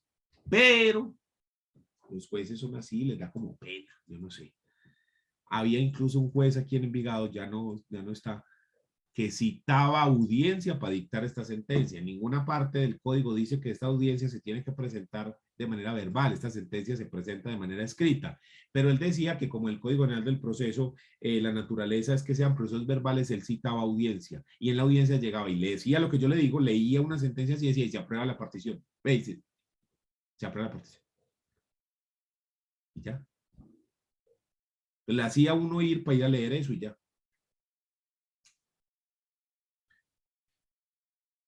Entonces, este proceso es supremamente simple en cuanto a la sentencia. Donde está la parte compleja, donde está la candela de este proceso, es en la audiencia de inventarios y avalúos. Porque ahí es donde se discute cuáles son los bienes que se ingresan, cuáles son los bienes que no pueden ingresar y cuál es el valor de los mismos. Entonces, ahí es donde está la parte jurídica tesa. Porque usted ahí es donde tiene que manejar las normas, bien sea de la sucesión o de la sociedad conyugal o de la sociedad comercial, para poder determinar cuáles son los bienes que ingresan cuáles son los bienes que no pueden ingresar y cuál es el valor de los mismos. Y lo mismo con las deudas. Y si es de liquidación de sociedad conyugal, más todavía. Esa es la parte compleja del proceso. Porque el trabajo de partición como tal no es complejo, porque si las personas están de acuerdo, el trabajo de partición se hace de común acuerdo con las personas y simplemente se refleja lo que ellos acordaron. Y si no están de mutuo acuerdo, pues entonces usted reparte de comunidad y proindiviso, ¿sí? Todos un porcentaje de todo. Y además de eso, el partidor tiene las reglas establecidas en el artículo 508, que le dice qué es lo que tiene que hacer. Entonces, lo que le digo, no es una parte, no es la parte compleja. La parte compleja se realiza más en el inventario. Hablamos de complejidad jurídica, pues, ¿cierto? Porque esto también tiene su maña, pues, hacer la partición. Miremos las reglas. En su trabajo, el partidor se sujetará a las siguientes reglas, además de las que el Código Civil consagra, porque el Código Civil también tiene reglas para el partidor. Primero, podrá pedir a los herederos, al cónyuge, compañero permanente, las instrucciones que juzgue necesaria a fin de hacer las adjudicaciones de conformidad con ellos, de mutuo acuerdo, en todo lo que estuvieran de acuerdo o de conciliar en sus posibles pretensiones. Cuando considere que es el caso dar aplicación a la regla primera del artículo 1394 del Código Civil, lo expresará el juez con indicación de las especies que en su concepto deban licitarse, para que convoque a los herederos y al cónyuge a una audiencia con el fin de oír sus ofertas y resolver lo que corresponde. La base de ofertas será el total del avalúo practicado. Esto es por si toca vender bienes dentro del proceso para poder pagar los derechos que tiene cada uno. Tercero, cuando existan especies que no admitan división o cuya división la haga desmerecer, se hará adjudicando en comunidad y proindiviso. Cuarto, para el pago de los créditos insolutos relacionados en el inventario, formará una hijuela suficiente para cubrir las deudas que deberá adjudicarse a los herederos en común o a estos y al cónyuge o compañero permanente si dichos créditos fueren de la sociedad conyugal o patrimonial, salvo que todos convengan en la adjudicación de la hijuela se haga de forma distinta. Por ejemplo, que se le pague directamente al acreedor, en vez de que me ponga a mí para yo pagarle a otro, que de una vez le adjudiquen al acreedor. ¿Listo? Y quinto, podrá pedir la venta de determinados bienes en pública subasta o en bolsa de valores cuando la considere necesaria para facilitar la partición. De la solicitud se dará traslado a los herederos y al cónyuge en la forma prevista en el artículo 110 por 3 días, vencidos los cuales el juez resolverá lo procedente. Igual solicitud podrá formular cuando se haya obtenido autorización para realizar la partición por los interesados y si estuviere suscrita por todos. El juez accederá a ella. Presentación de la partición y objeciones. Una vez presentada la partición, se procederá así, cuando el partidor la presenta al juzgado. Primero, el juez dictará de plano sentencia probatoria, si los herederos y el cónyuge sobreviviente o el compañero permanente lo solicitan, si todos están de acuerdo y dicen, no, de una vez, apruébela de una vez. ¿Listo? En los demás casos, conferirá traslado de la partición a todos los interesados por el término de 5 días, dentro del cual podrán formular objeciones con expresión de los hechos que les sirvan de fundamento. Si ninguna objeción se propone, el juez dictará sentencia probatoria de la partición, la cual no es apelable, la que les leí ahorita, esa es la sentencia que dicta el juez. Tercera, todas las objeciones que se formulen se tramitarán conjuntamente como incidente, pero si ninguna prospera, así lo declarará el juez en la sentencia probatoria de la partición. Si el juez encuentra fundada alguna objeción, resolverá el incidente por auto, en el cual ordenará que se rehaga la partición en el término que señale y expresará concretamente el sentido en que debe notificarse. Dicha orden se comunicará al partidor por el medio más expedito. Quinto, háyase o no propuesto objeciones, el juez ordenará que la partición se rehaga cuando no esté conforme a derecho y el cónyuge o compañero permanente o alguno de los herederos fuera incapaz o estuviera ausente y carezca de apoderado. Rehecha la partición, el juez la aprobará por sentencia si la encuentra ajustada al auto que ordenó modificarla. En caso contrario, dictará auto que ordene al partidor reajustarla en el término que señale.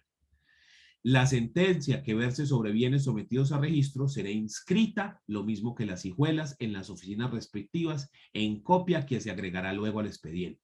la partición y la sentencia que la aprueba serán protocolizadas en una notaría del lugar que el juez determine, de lo cual se dejará constancia en el expediente. Y listo. Y se acabó el proceso. Entonces es un proceso que no tiene tantas etapas como el proceso declarativo o el ejecutivo, tiene menos etapas, pero son muy concentradas, porque tiene una sola audiencia donde se inventarían todos los bienes y todas las deudas, y luego tiene el trabajo de partición, donde la persona nombrada como tal debe, mediante un escrito, presentar cómo se van a adjudicar todos los bienes para que luego esto sea aprobado por el juez y se pueda registrar y que cada persona quede con los bienes que le corresponden a su nombre. ¿Quién tiene alguna duda?